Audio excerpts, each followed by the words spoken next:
Hello, friends. Thank you for joining us today for this webinar. I'm Hadar Susskind. I'm the president and CEO of New Jewish Narrative. In just a moment, I will introduce my friends and colleagues who have joined us today. But as you know, this is the part where we all take part in the time-honored Washington tradition of filibustering as we wait for the Zoom room to fill. So thank you all for being with us. I appreciate it. Numbers are still going up, so I'm going to ramble on for one more moment. Again, I am glad that all of you could be with us, glad that all of you could join us on this Thursday. We are here.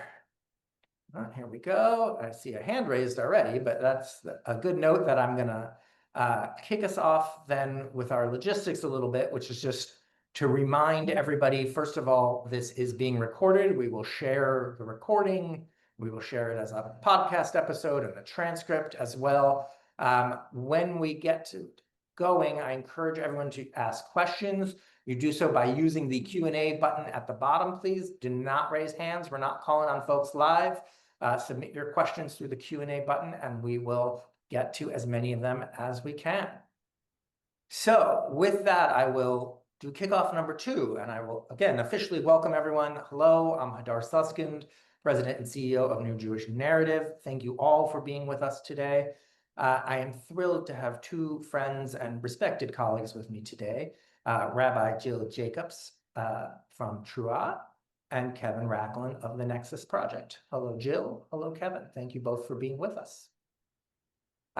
Before I turn to our guests, I am going to just take a moment or two and sort of talk about what's the moment we are in. And I think, all of you who are with us know it's actually a very difficult moment and honestly, a very strange moment.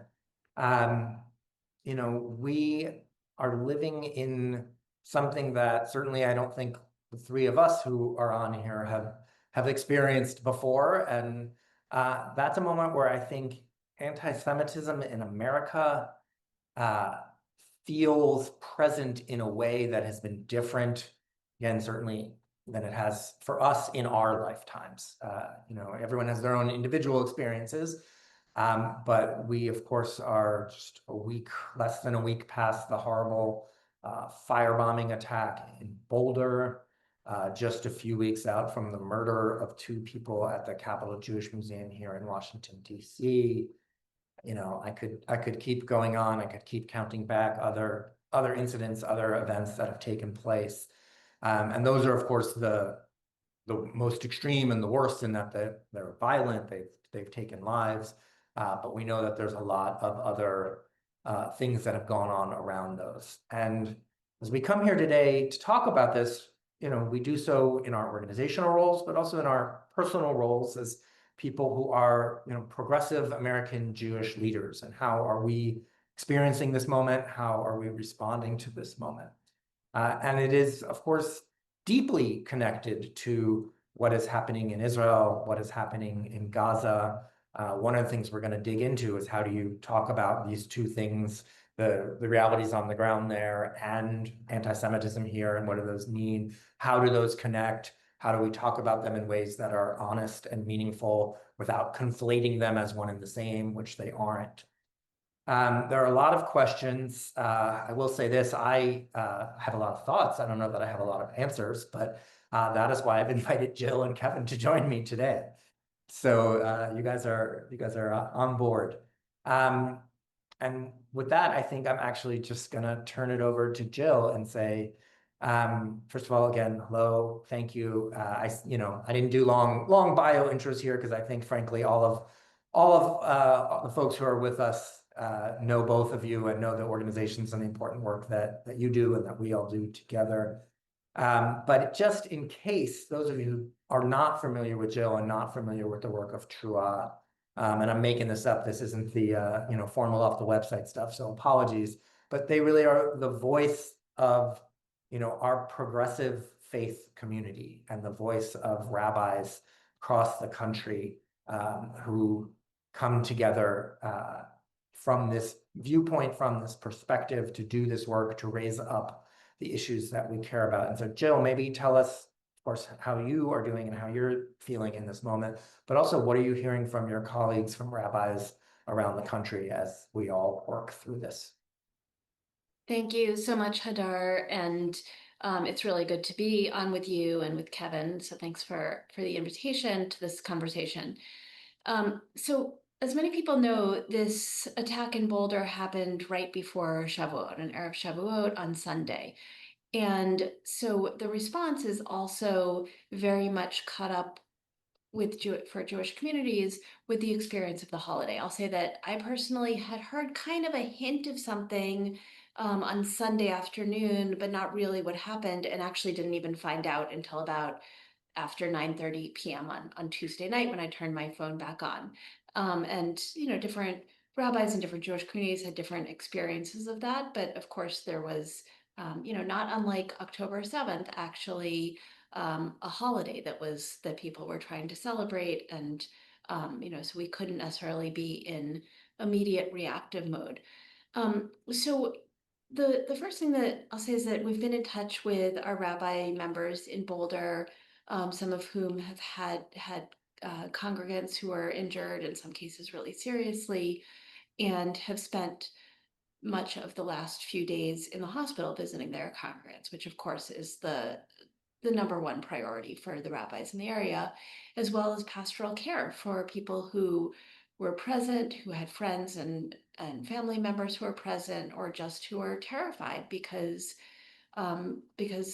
I don't think anybody exactly expected that kind of attack. And I'll say that, more broadly, I'm probably not telling anybody anything you don't know, but our Jewish communities are really scared because if this could happen in DC, if it could happen in Boulder, it could happen anywhere. And something we've heard from our rabbis over the past year and a half or so is that almost all of them have experienced anti-Semitism in some way. Thankfully, not in the same violent or deadly way that we've seen in the last week and plus, but graffiti on their synagogues, protesters outside the synagogue, just random people yelling at them, all sorts of ways in which bomb threats, of course, in which our communities have experienced anti-Semitism. And I think that a lot of folks are really worried about what does it mean to even show up at a Jewish event? How do we know what city might be next? And at the same time, I'm sure we'll talk about this a lot more, so I'll just say one sentence here, but the response of the Trump administration to say, therefore, we're going to close off um, immigration or even visitors from 12 pretty random countries that have nothing to do with anything. I think most of our community understands that that is not actually helpful as a response to anti-Semitism. And in fact, because our community is generally supportive of immigration and has spent so many years trying to protect immigrants in our community, our community is also starting to react to that and saying, well, wait a second, that is exactly what we've been fighting against for years and years. Yeah, we will definitely get into that, and we will talk about the travel ban and some of the other responses. Thank you, Jill. So Kevin, talk to us a little bit about what you've been doing at Nexus around this. Obviously, I think we're all kind of focused on these last few weeks for understandable reasons, but beyond that as well. And then maybe we can start going into, what are the responses? And I think Jill laid it out. I mean, we're really talking about two things here. One is the very real, very dangerous anti-Semitism that our community is dealing with and is threatened by right now. And there a conversation about responses to that from within our community, from otherwise. And then the secondary part of this that Jill, sort of led us toward talking about the travel ban is also the way that this real problem and these real fears are being weaponized by the Trump administration, by others, to do all kinds of other things that, frankly, are not helping us, are not keeping our communities safe. No, and I really appreciate you inviting me on, Hadar, and it's always good to be on a panel with Jill. She's fantastic, and really appreciate all the words you just said, and that was very telling. I think for Nexus, the way we look at things is we are in the business of trying to prevent the weaponization of anti-Semitism, more importantly, the politicalization of it. And by that, I mean, taking the very real fear that Jews feel right now, as, not just from over the last 2 weeks, but over the last several years, going even before October 7th, this legitimate fear that we have, and turning it and utilizing it for a different agenda.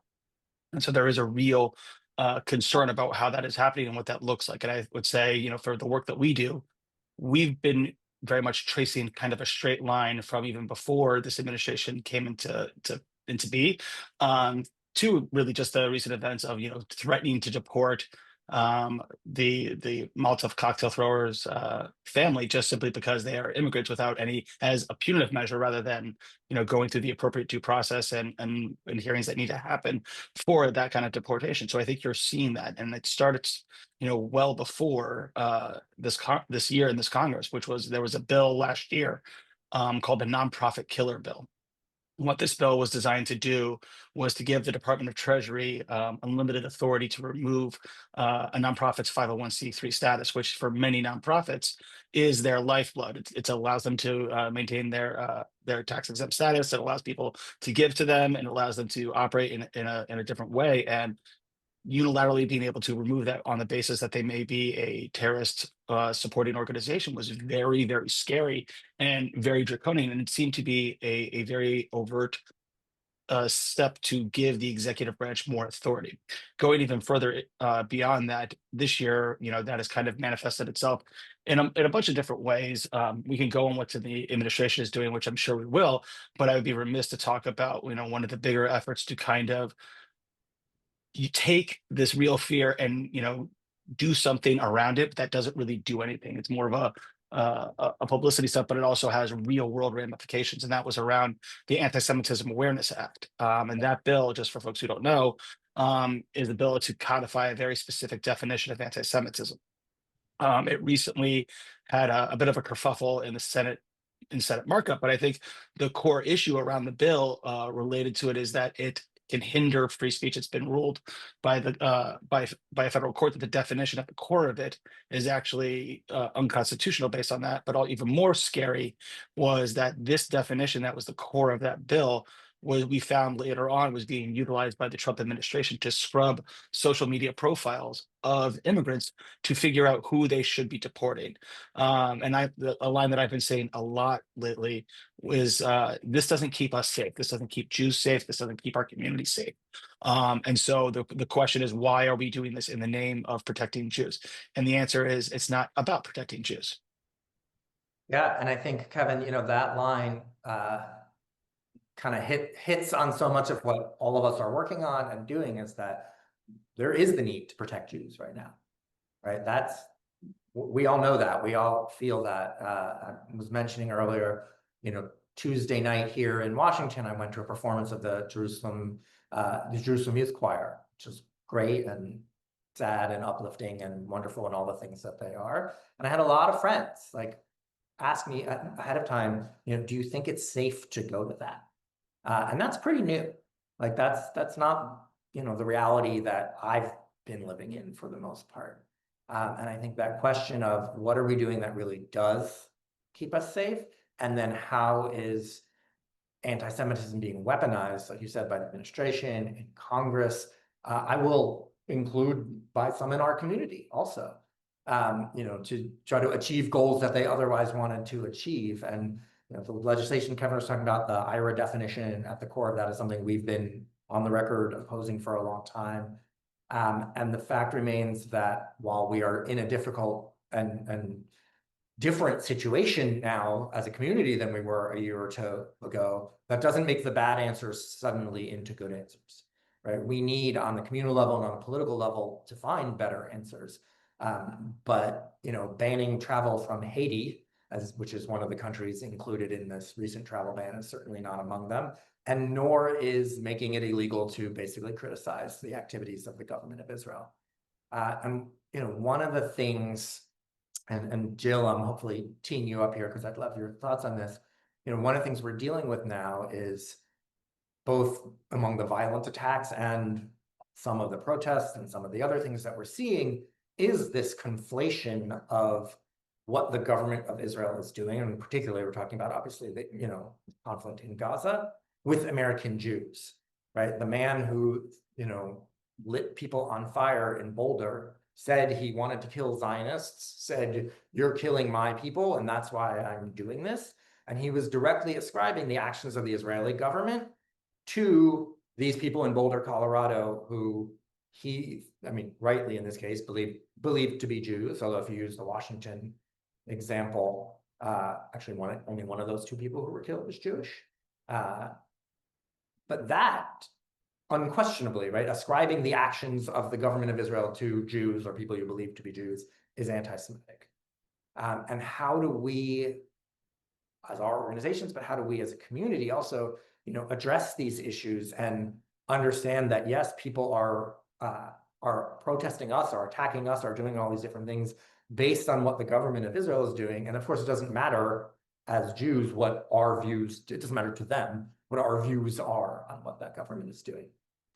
And Jill, before I hand it over to you, I'll just remind everybody, again, if you have questions, please use the Q&A function at the bottom of the screen and we will get to them. Jill. Thanks. Okay, so I want to tease out a few things from what you said. So the first thing is I want to say really clearly that the attacks in Boulder and in DC were absolutely anti-Semitic hate crimes. And it doesn't matter the identity of the people.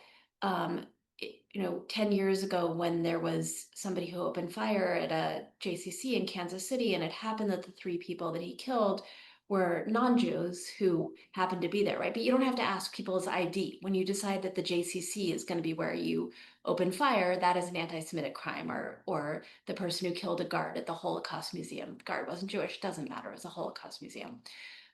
So I think some people have gone down a very long rabbit hole trying to dissect that, and it's actually not, there's not a question.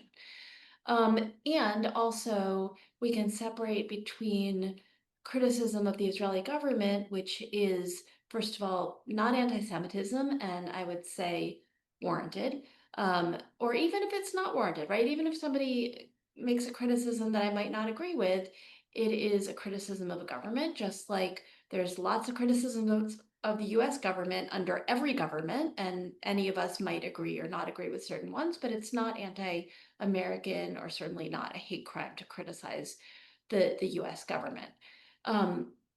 So criticizing Israel's policy in this war, criticizing everything going back to the establishment of Israel, talking about the Nakba, right? That is not anti-Semitic. Proposing one solution or another for what should happen in that region, not anti-Semitic.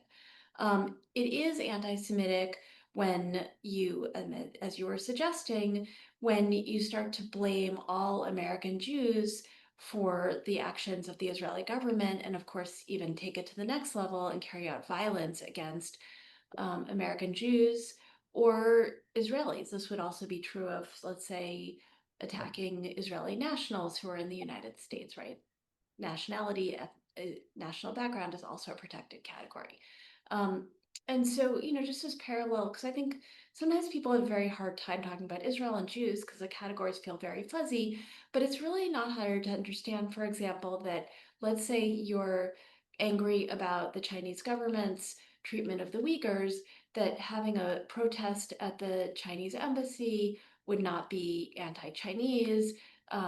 Spray painting "Free the Uyghurs" on the Chinese embassy. I'm not recommending spray painting anything anywhere, right? But that would be a political statement.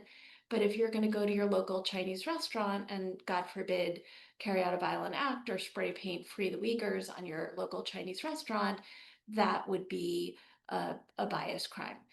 So I don't think that's hard for people to understand, but for some reason, it becomes harder when we're talking about Jews in Israel. And I think part of that is also because Jews do, for the most part, Jews do in this country do feel very connected to Israel. Personally, many of us have friends, family there. Many of us feel emotionally connected there. Many of us do describe ourselves as Zionists. And, in this particular march in Boulder was in solidarity with the hostages who are being, who are still being held in Gaza.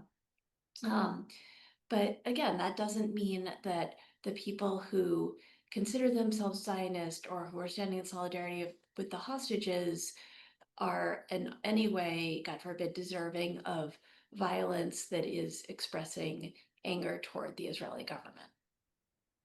And of course, I'll also add, this is completely irrelevant to the question of bias crime, but of course, the Israeli government has been a block toward actually getting the hostages out and has been not prioritizing them. So there is also some really, I don't know, really unfortunate irony there. Yeah. Kevin, before I come back to you, I actually am going to speak to some of the questions that have popped up a little bit. And one of these is something that I wanted to touch on. There have been a lot of articles out there, social media posts, other things of people saying things along the lines of like, where are all of our progressive allies, right? Why are we standing alone? Why are they not supporting us? And everybody personally and organizationally, I will say, has their own experiences, and I think, and those experiences are very real. I know a lot of people who have felt very alone or abandoned by allies or friends or things. So that's very real. And I also want to raise up what has been my experience, which is a lot of friends and allies and partners also speaking out, both individually and organizationally, and both publicly and privately. So there are partner organizations that we work with, including very specifically Arab and Muslim ones, but also a range of progressive groups and partners and allies who've put out statements, who condemn the attacks, who've condemned anti-Semitism, who've really stood with us on that public level. And just, maybe more importantly for me personally, like a lot of people who've also just reached out, especially after DC. Again, I live here, so, folks know that hit in a different way for me, but also after Colorado and also other times. And I think, the challenge is very real of American Jews feeling isolated, in the progressive movement or other spaces. But it's also, I think, really important to note that it's not, I don't think, anywhere close to universal. And it's part of the narrative that I think is important to push back on, because it is pushed by the right. It is pushed by the administration. It's pushed, frankly, by the right in our community. And that doesn't make it true. It doesn't make it completely untrue. Like many things, there is nuance in it. So I think that's important, but there's a lot of work going on that we are doing, that I know you guys are involved with lots of different partners around there. One other thing, and then Kevin, I'm going to come to you. Somebody is asking about, immediately describing the murder of the 2 Israeli embassy employees as anti-Semitic.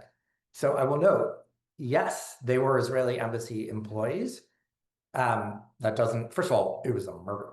And frankly, that's the important word in that sentence. I honestly, at the end of the day, I don't think debating whether it was anti-Semitic or not is the most important piece of that, because it was a murder.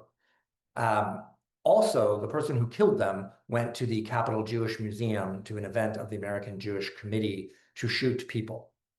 He did not know that those 2 people were embassy employees. He opened fire on people coming out of that event. And so that's unquestionably, in my view, clearly an anti-Semitic attack. Attacking Jews at a Jewish event is anti-Semitism. Murdering people, even if they're Israeli embassy employees, doesn't change that fact. So I do think that specific piece is worth noting for a moment. But Kevin, let me come back to you, with the bigger question also about how we're working in partnership with other constituencies, with other groups, and how are we addressing this moment?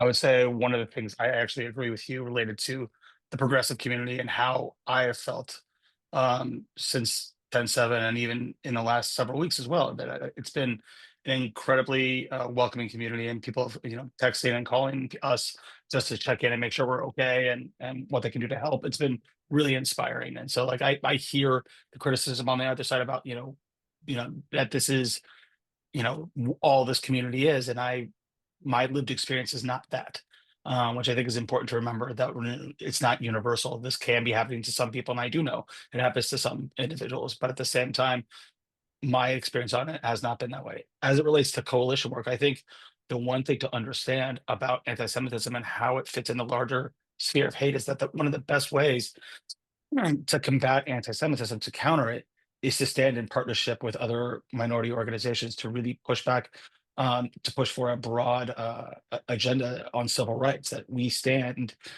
are safer when we all stand together rather than trying to stand alone. And for us, that means working with, the LGBTQI community, the African American community, the Hispanic community.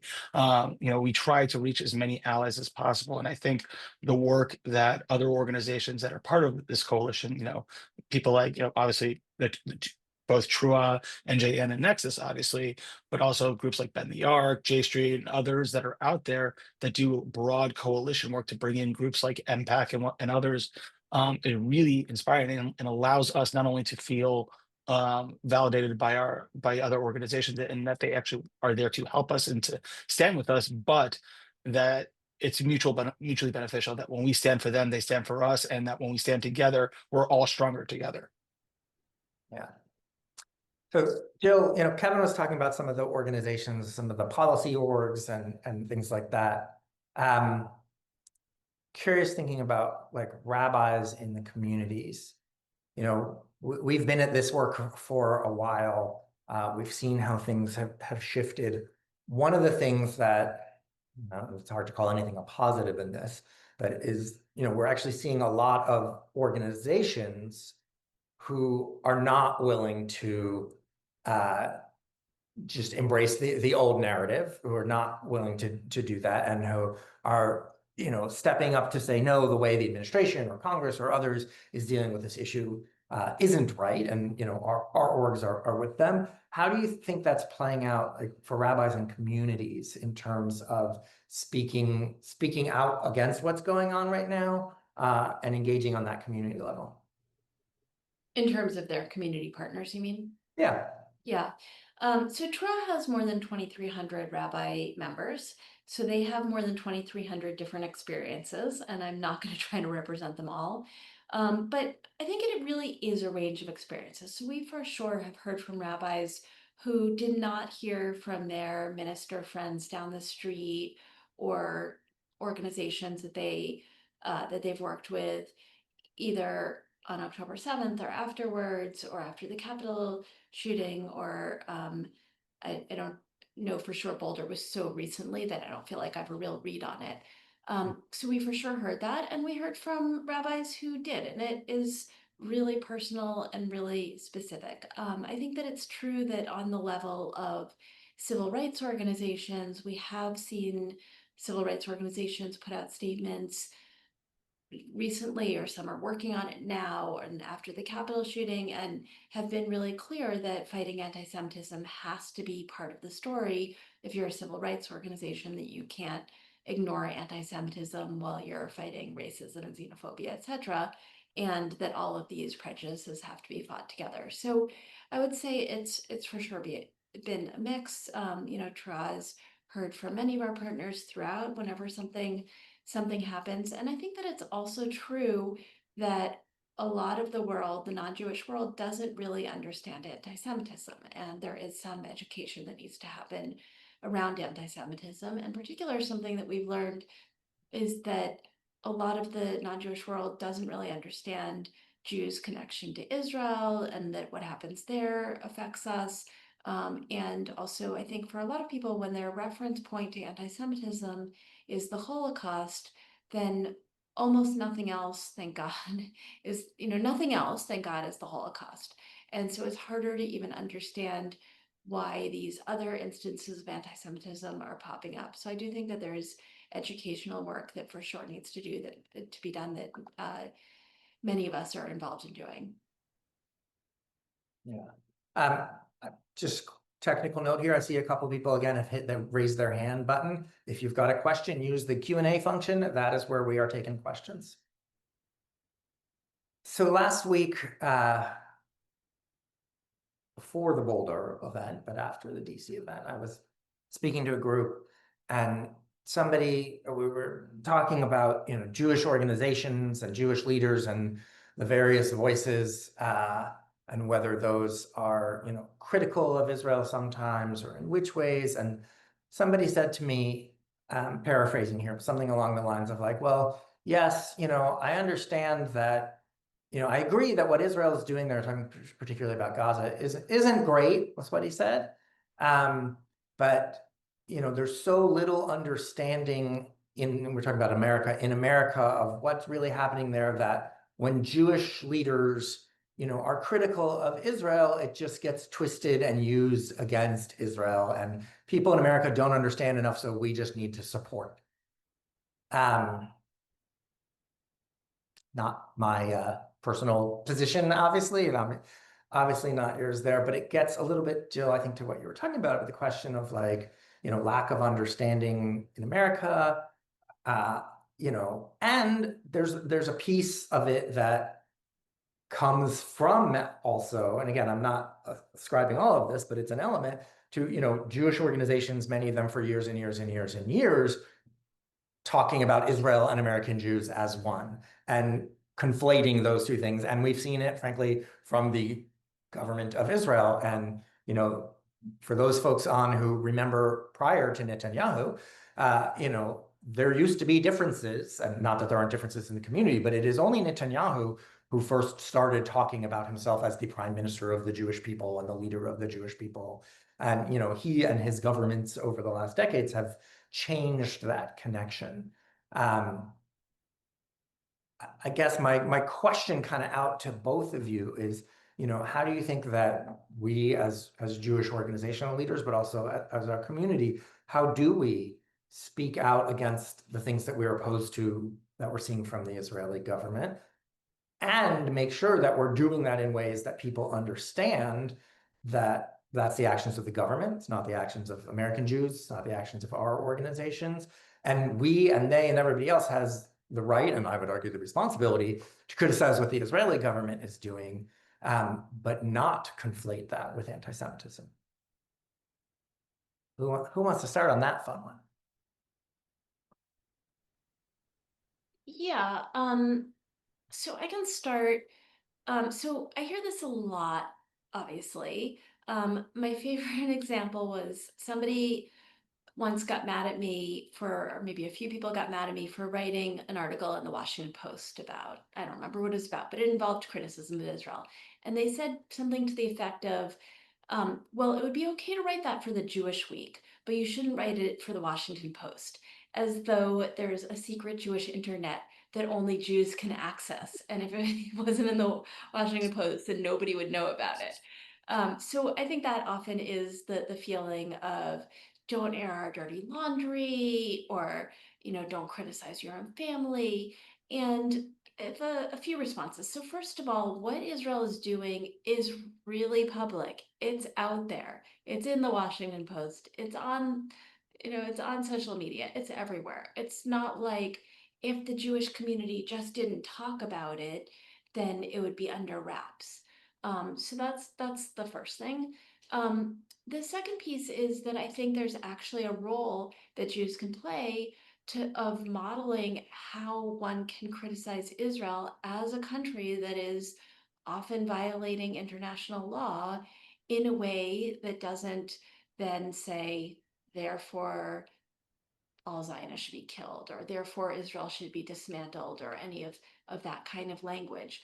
And the legacy Jewish organizations, by defending Israel no matter what, have done a real disservice, say, to Israel and also to Jews. First of all, for not actually fighting for things to be better. Like, imagine if the mainstream legacy organizations had spent the last 30 plus years actually fighting for two states and putting all of their money into it and putting all of their lobbying efforts into it. We might actually be in an extremely different and better place right now. We'll never know. But second, something that is happening is that because those legacy organizations have basically spent the last several decades saying support for Israel means you can't question the Israeli government, you can't talk about occupation, you can't criticize occupation, et cetera, it means that there's a lot of people who say, okay, so I guess that's what Zionism is, and I guess that's what support for Israel is. It's just support for the Israeli government no matter what they do. So I don't want any part of that, so I guess I'm anti-Zionist, or I guess I'm anti-Israel, or I guess the only possible response should be, or position should be, that Israel should be uprooted altogether. That Zionists, to go to the extreme, that Zionists are not even human and deserve to die, and right, that's the extreme position. And also imagine if the American Jewish community had spent the last 3 or more decades saying, we care so deeply about Israel that we're going to push to end occupation, and we're going to model that you can care deeply about Israel and criticize its actions, just as we can care deeply about the United States and be out protesting and criticizing its actions. And that's part of what has led to this dichotomy between Zionism, meaning support Israel no matter what, and the extremes of anti-Zionism, meaning there's no good whatsoever in the state. Yeah. I want to come back and talk a little bit more about Zionism and the terminology, but before we do that, Kevin, I don't think you were in this meeting with me, but this was a number of years ago. I was in a meeting with a number of Jewish leaders with a few senators, and somebody said, one of the Jewish organizational leaders said, our job is to defend Israel no matter what, even if we disagree with what they're doing. And I raised my hand and I said, that's not my job. I don't know what job you signed up for, but that's not my job. That was not in this organization, but the fact remains the same. We hear that same sentiment expressed from Jewish leaders in Congress, and in our political sphere also. You want to talk a little bit about how that plays out there? Yeah, I would say, as it relates to Congress, I think if you were to ask me 10, 15 years ago what Congress was like related to the issue of Israel and how that impacted things, it's such a different place now than it was then, but it's still very much one of the most hot button issues on the Hill. You have still that core group of members. I'm gonna break it off into the parties. I think that's important because on the Democratic side, you kind of still have that core group of pro-Israel, the traditional pro-Israel members of Congress who are Israel right or wrong. Whatever the government says is the line that they use, and that's kind of where they are. I would say there's a group of members that are more in the space of more of the traditional pro-Israel aspect, but still try to kind of move things along on the peace process. They're, I would say more of like the institutional organizational work. They kind of do that incremental work rather than kind of like the big broad strokes. And then there is a massive group of members in the Democratic Party who I would say are in the space of pro-Israel, pro-peace, pro-Palestine, pro-two-state solution. Really, that broad space of what we describe as kind of, let's say, the core of the Democratic Party's view as it relates to the Israeli-Palestinian conflict, which is, pro-Israel, pro-Palestine, pro-peace. They want to see an end to this conflict. And then obviously you have those on the extreme left in the party that are the anti-Zionist one-state solution folks, those that actually just don't believe in the right that Israel should exist. I would say, though, on the Republican side, things have changed drastically in the last 15 plus years. When I first started doing this work, when I was, and the idea that Israel could be weaponized was still a very, people were talking about it in a very real way. And you would see people like Eric Cantor, who, for those who don't remember, he was a very powerful Jewish congressman from Virginia, talk about, he's a Republican, how can they use this as a wedge issue to divide Democrats? And very soon it became quickly understood that the Republican Party kind of adopted a view of Israel right or wrong. They are pro-Israel. And they did that, I would say, out of, two real reasons. One, there was the aspect of just, there is a core group of them that do believe in two-state solution. They're, neoconservative, neoliberal type of foreign policy views. But I think a lot of it had to do with the fact that there was a massive surge in Christian Zionism around the country starting in the 80s. and that seeped its way up into the Republican Party. And so when they talk about whether or not they're pro-Israel or not, they're not really speaking to their Jewish constituency. They're speaking to their and more their evangelical constituency. It's one of the reasons why you see this current administration do what it does. And I would say that the Republican Party in this instance has also aligned itself very closely with Bibi Netanyahu and the Likud and the Gvir and those on the right in Israel, that they see a lot of synergy between what both sides are trying to do. Yeah. Thanks, Kevin. So we've got a couple of questions that I'm going to smush together, and it goes back to terminology, right? So, Jill, you mentioned Zionism before, and what does Zionism mean? Does it mean Israel right or wrong, or other things? And those of us who, have Jewish studies degrees, have studied lots of different versions of Zionism, as have many other people, of course. And we know that it can mean a lot of things to a lot of people, and that changes. And we're finding that it means different things to different people now. So that's one. And I want to add into the conversation also the use of the word anti-Semitism, which is the title of our discussion today. And we're discussing here, and what does that even mean? One question came in about, why do we use that terminology instead of just calling it racism? And might that not resonate more in America? And might that help people? You're talking, Jill, about how people don't necessarily understand anti-Semitism. And then another question that came in about how, anti-Semitism, as we're talking about it right now, we're talking about physical threats to Jews and attacks.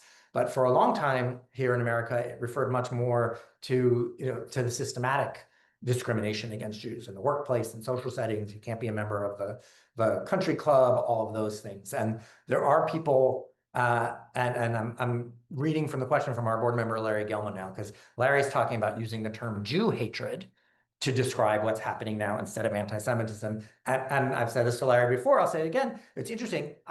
My totally anecdotal is that more people actually on the right are using that term. And yet Larry, who is distinctly not on the right, is also using it. So, I think lots of different people are looking for different language and different ways to help define what we're talking about, both where it comes to anti-Semitism, and then again, take us back to the Zionism issue. I'm not asking you for the definition of Zionism. We for sure don't have time for that. But I am, but I am interested in us talking about how we engage with people when they talk about that, whether that's what people screaming, I want to kill all Zionists, or whether they're people who say, oh, Zionism means, Jill, like you were saying, that you support Netanyahu, or you support, genocide in Gaza, all the words people want to use. So what are your thoughts around the terminology? Jill, let's start with you.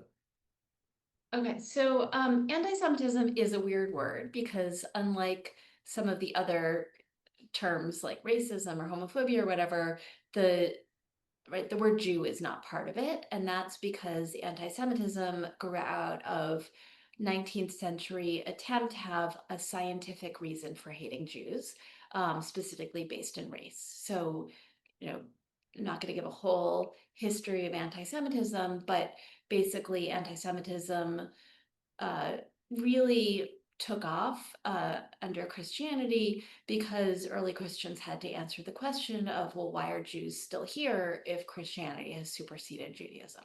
And it developed in various ways and expressed itself in various ways, ranging from restrictions on Jews' political and civil and religious and employment and where they could live and all sorts of things, to obviously in the worst cases, expulsion, forced conversion, mass murder, depending on the place and the time, etc.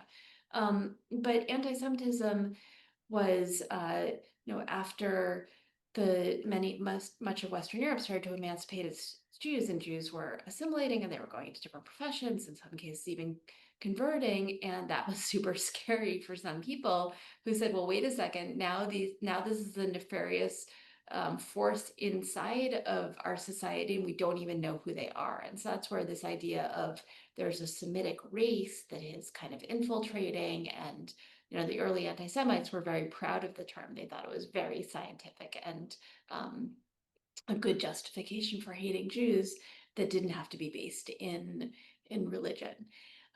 So there's criticisms of the term. Like it or not, it's the term that we have. It's the most recognizable one. There have been some attempts to go, as you said, as Larry said, to Jew hatred. It is been more used by the right, but anti-Semitism is kind of the term that we've inherited, and I don't know that it's more helpful or less helpful to try to replace it. But it does also help to indicate that hatred of Jews is not necessarily about religion, right? You could be completely non-practicing Jew and you're still subject to anti-Semitism. Um, so, so it does maybe help us to understand that. What was the second part of your question, or do you want to go? Well, let's do this. Let's go to Kevin to talk about the anti-Semitism piece a little bit, but I'll say the second part was and again, it was unfair of me to smush these different things together, but was Zionism and how different people are relating to that term. But Kevin, why don't we talk about the anti-Semitism piece a little more?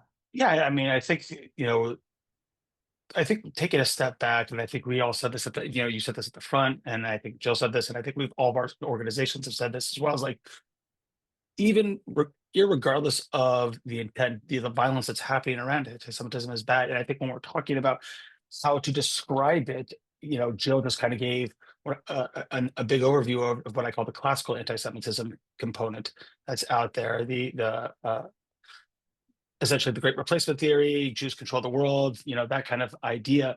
And we're starting to see, given what's been happening lately, a manifestation of anti-Semitism appearing in other ways. And it kind of goes into the idea of whether or not anti-Zionism, can bleed into anti-Semitism. And I think that kind of like really is one of the core discussions that our community is having right now, and really trying to understand around Zionism, anti-Zionism, and anti-Semitism, and when does criticism of Israel bleed into anti-Semitism, and how does that work, and what does that look like? And I think it's a very hard question. There's a reason why there are so many different definitions that are out there. We at Nexus have our own. There's the IRA definition, which is the one to the legacy organizations use, and then there's the Jerusalem Declaration, which is the one slightly to the left of the Nexus definition. And each one, at face value, are very, very similar. They all talk about, that anti-Semitism is essentially hatred towards Jews for being Jews or X, Y, and Z. But I think where they all differ and where the real core conversation starts to happen is as it relates to Israel and Zionism, and whether or not you can, you criticize Israel and have that conversation about Zionism without it bleeding into anti-Semitism. And I think personally, and one of the things that we try to do at Nexus is we model that in our actions. We have recently, last year, we published a campus guide that really dived in on those questions on Zionism and anti-Semitism, specifically, some of the chants that we've just heard this last couple of weeks, free Palestine, from the river to the sea, globalize the intifada.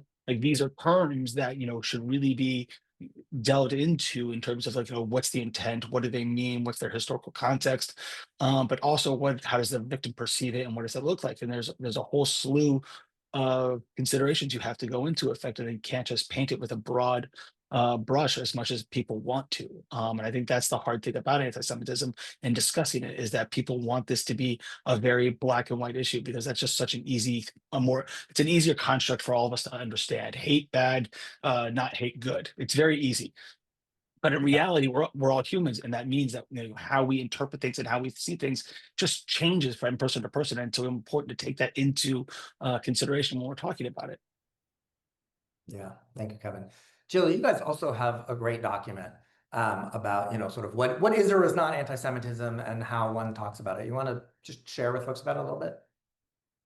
Sure. I can probably drop in the chat, possibly, or maybe not. Even maybe I can't, but maybe somebody else can. We'll work on that. Yes. The link to it. Okay, so it's just trua.org/anti-Semitism. So truah.org/anti-Semitism. Thank you. And you can download copies of it or buy packets of the printed ones. And so we created this little guide that's really pocket-sized. It's like that big, because there is a lot of confusion about anti-Semitism. Thank you. And we wanted a guide that gives a little bit of the history in the broadest possible way, that you don't have to read a huge book, but also speaks to when it crosses over into, criticism of Israel crosses over into anti-Semitism. So that includes, for example, dehumanizing Israelis or Jews. So saying that the Israelis who were killed on October 7th, well, they were just settler colonialists and basically they deserve to die. Or any language that, for example, uses classical anti-Semitic tropes. So like, the big noses, the drinking blood, any of that kind of thing. So there's a number of different examples that we give, and I won't go through them all, but essentially one of the questions that I suggest people ask is, when you're talking about Israel, are you talking about it the way that you would talk about another country? And one way to check that is to think about, is there another country that I'm really mad at right now? And can I substitute that country into the sentence, and would it still make sense? Or am I talking about Israel as like in a way that actually doesn't make sense, right? Like saying that Israel or Zionists have outsized power, feeding into the conspiracy theory of Jews controlling the world. So if you think Zionists control the world, it's actually the same thing, et cetera, et cetera. You don't talk about other countries in that same way. Yeah. I just want to make a plus one. I just want to also, Sure. put a plus one to the Shura manual. I love it. You should absolutely download it. It's something that we use frequently as well. So really, it's a phenomenal resource that you all developed, Jill. Yeah. One of the things that I just think is worth sort of lifting up is, we've been working on this issue around the IRA definition and the other definitions for, I don't know, 4 or 5 years now. At the time when we started that, there were a number of Jewish organizations supporting it. There were very few who wanted to raise concerns about it, and we started doing so, and Shura started doing so. Nexus, the whole definition and organization, as Kevin mentioned earlier, is really in some ways a response to the need coming out of that debate. But the fact that so many more organizations now, if you look at where things stand with the Anti-Semitism Awareness Act that Kevin was mentioning earlier, so many more organizations are speaking out clearly. I think led by ours in many ways, but along with a lot of colleagues and a lot of organizations who have moved along, right? Those of you who know me know I would always really like everyone to just speak up loudly and clearly and say, this is what we think. But it's also important to watch the window move and to watch organizations that were unwilling to speak out before now say, okay, well, we have some concerns, maybe don't do that. Or some who said, well, there are concerns, maybe there's a different, better way, now saying, no, that's not good. And so I think the fact that we're seeing that change in our community, we're seeing so many organizations, so many more leaders who are speaking up. I'm not talking about the definitions in particular, I'm talking about really about the issue of the weaponization of anti-Semitism. And there have always been multiple issues that our communities and our community organizations care about. Israel and the safety of Jews, but also democracy, also civil rights, also all of these other things. And our community and our organizations have struggled and succeeded and struggled again over the years to balance all of those. And I think we're in another moment where we're seeing that move a little bit. I don't know, either of you want to share on that a little? I mean, I would say that the ground is shifting quite dramatically as it relates to that right now in the community. I think, the conversation around anti-Semitism and definitions and where people are and kind of the lines that are being drawn, and then more importantly, like how this impacts other organizations and coalitions is really becoming very stark and very far reaching. You're seeing, different organizations kind of align and come together on things that we never really expected to come together on. And so, like, just to give the example of the Anti-Semitism Awareness Act, this wasn't, Jewish organizations led the charge and were on the top front line, but it was supported by a broad spectrum of people who understood the real danger of trying to codify a definition of anti-Semitism into law. That was very, beyond being constitutionally dubious, but was also, a very dangerous precedent to be saying that, criticism of one country could be considered illegal. And you saw groups, SPLC, you saw groups from the Leadership Conference, all three Public of our, Policy Law Center, for those who might not be familiar. thank you.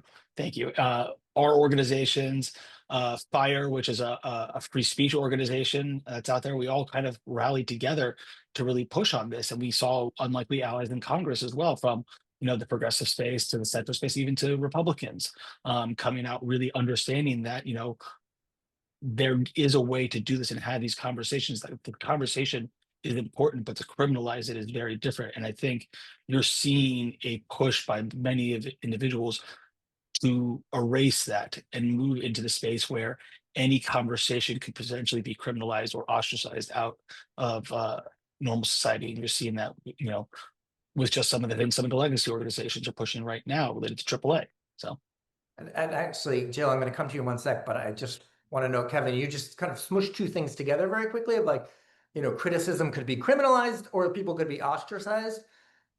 It's really important to hold up how different those two things are. very different. In very, our political very different. space, for a very long time, we've had, ostracized if you are critical of Israel, Israeli policy, and Israeli actions.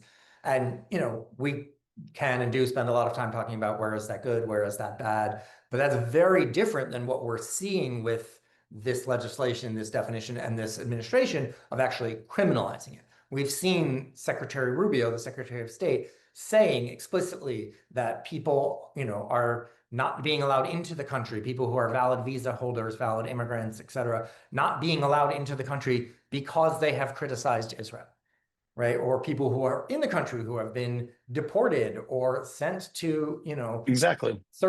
sent to prisons in third countries. And so, that's an entirely different level.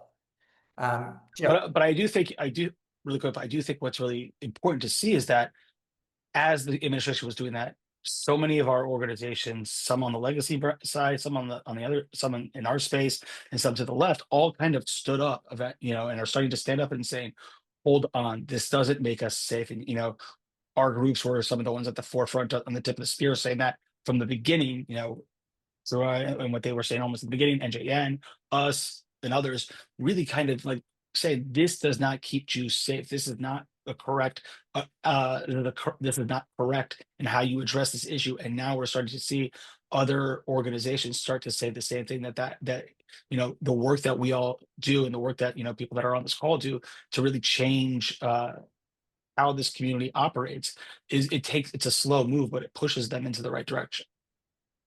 Yeah, I just want to really add on to what Kevin said and say that we've seen really crucially when the first detention of a student of Mahmoud Khalil at Columbia happened under the pretense of anti-Semitism, and then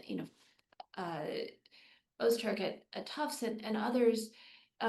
You saw actually the reform movement and the conservative movement, right? Legacy organizations come out and say, this is a violation of due process and this is not making us safer, right? And they're not coming out and saying and defending what any of these students might have said.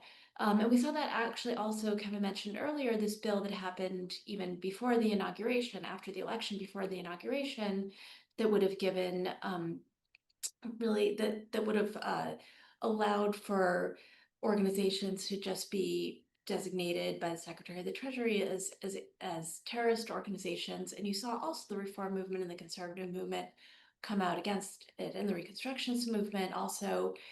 And that's really crucial because it shows that those movements represent a very large percentage of Jews. And we've seen that it's not just the organizations on the left that are saying we're not willing to be used to dismantle democracy, but really centrist, mainstream Jewish institutions that are also saying we're not standing for that. Yeah, and thank you, Jill. And to just build on that, again, one of the things that's so important in this is whether we're talking about anti-Zionism and criticism of Israel or anti-Semitism, anti-Semitic speech, right? Some of the things that some of the students who have been arrested or detained or other said or wrote I think are horrible, and some of them I think are deeply wrong. But people are allowed to be wrong without being imprisoned. We can and should have debate about these things. People who are certainly anti-Semitic should be criticized for that, and that should not be allowed. But that doesn't make it criminal to say something that is wrong, and it doesn't make it criminal to say something that we don't like. And that is a lot of what we're facing. And it is, deeply unfortunate is the understatement of the year, but that some of our communal institutions who've long fought for rights and freedom of speech and things like that have, now are in a position where they are trying to criminalize speech, even speech that we disagree with. We are unfortunately past our time. And so again, I apologize to anybody whose questions were put in that we didn't get a chance to answer. I will try to answer some of them in email follow-ups if I can. Jill, Kevin, I want to thank you both for joining us, for sharing your thoughts, your views, and your expertise. I want to thank, again, everyone who joined us for this webinar. Again, we will be sharing it on our YouTube channel and over our emails and everything else. So with love, with solidarity to all of you, we will continue in this together.